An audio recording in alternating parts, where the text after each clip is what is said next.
Hey there, everybody. Welcome back to the Planes, Trains, and Comic Books channel. My name's Matt, and today we're going to review Gunslinger Spawn number 1.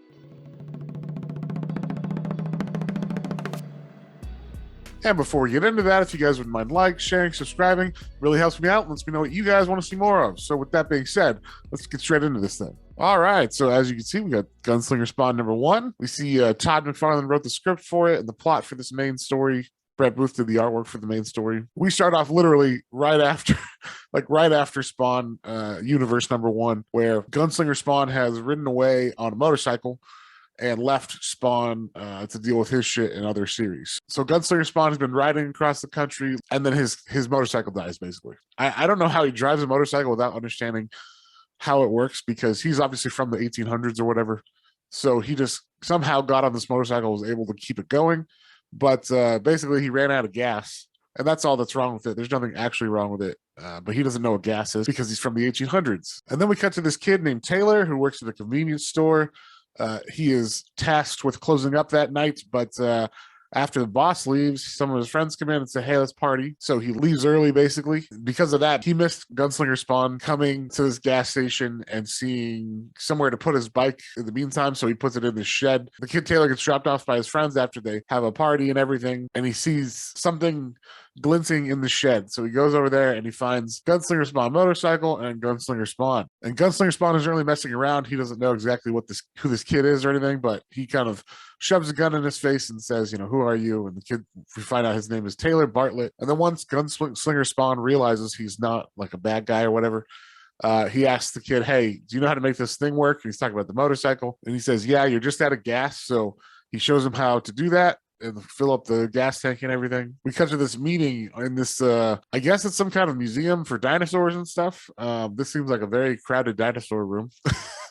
But basically, it's in some museum that's on the border of Mexico and Arizona, it says. So these guys are meeting, and they're like, we got the demons on one side and the angels on the other. The demons need Gunslinger Spawn for some reason. Not sure why. But he seems to be the key in the plans that they have. So the angel is like, hey, if we kind of truce for a bit, I will make sure Gunslinger Spawn is brought to you weekend so that you can do with whatever you want with him. So we get some fun pages of the kid talking to Gunslinger Spawn, telling him about, modern day stuff like Google and whatnot. Of course, Gunslinger Spawn's not going to understand any of that. Then kind of like as the kid's about to get the motorcycle ready for him and he's about to leave, something comes and attacks Gunslinger Spawn. It turns out it's some kind of weird angel, and Gunslinger Spawn tries to shoot it a couple times, shoots it in the wings as it protects itself.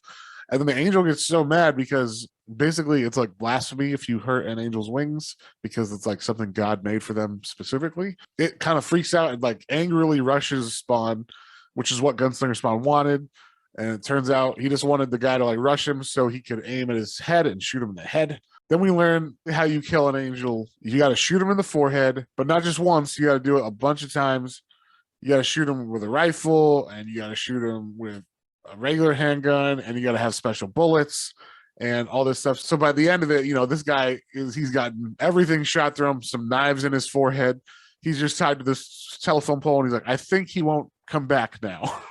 So then Gunslinger Spawn's like, hey, just show me how to get gas from these places called gas stations, and then I'll take you home. And Taylor's like, well, I'm not really allowed to go home because my dad doesn't like me at home when I'm not working. And then Gunslinger Spawn's like, wait, your dad doesn't like you being at home? That's very weird. So he takes him home thinking it's just kind of like a weird rule. And then we find out as Taylor goes in the front doors saying like, I'm sorry, Dad. I didn't mean to come home. I hope you're not, I'm not disturbing you. Finds out his dad is working with the angels, I'm assuming, the angel side. I'm going to leave it there. I don't want to spoil this whole main issue because this is the main part of the comic.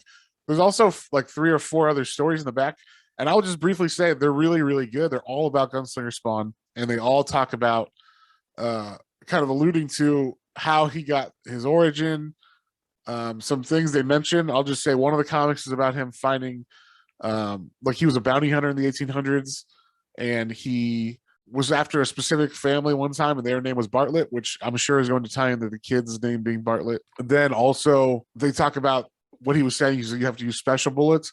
Basically, we find out he is a weaker Spawn than all the others because he has to dip his bullets in his own blood, which weakens him. So that's what he meant when he said it's got to be special bullets. They have to be dipped in his blood Same with the knives; they have to be like dipped in his blood and everything. So he is constantly at a disadvantage when fighting, apparently. So, but yeah, I thought this comic was pretty damn good. I mean, it does drop you in the middle of, if you didn't read Spawn Universe, you'd be like, wait, what's going on? But it doesn't. You don't really have to know what's going on, because it's literally like, okay, we start with him on a motorcycle, not understanding a motorcycle. He meets a kid, shows him how to use a motorcycle, fights a bad guy. Like, we just need to know these are bad guys, these are good guys. That's pretty much it. So you can read this even if you hadn't read any of the other stuff, and pretty much understand what's going on, at least in this issue. And then because of the 4 backup stories, you would have a bunch of lore that would fill in a bunch of blanks on him as well. And these are new stories, so no one else knew any of this lore either. So you'd be catching up with everybody else on Gunslinger Spawn's powers and how he was in the 1800s, basically. This one's interesting because I didn't like the main story of this one as much as I liked Spawn Universe or King Spawn #1. But the backup stories, I thought, really fleshed out the character, which made me like this issue as a whole better. For the whole issue, I'm going to give it a 4.5. Art's great. Stories are great in all the backup stories and the main story. But if we're just talking about this main 22 pages at the beginning, I'm going to give it a 3.5. It's still a good time. Still great art. Just the story is very simple in this one issue. But, it does leave you with a cliffhanger, wanting to know more. So I appreciate that. Some of those old good comic writing things that you should do when you write comics.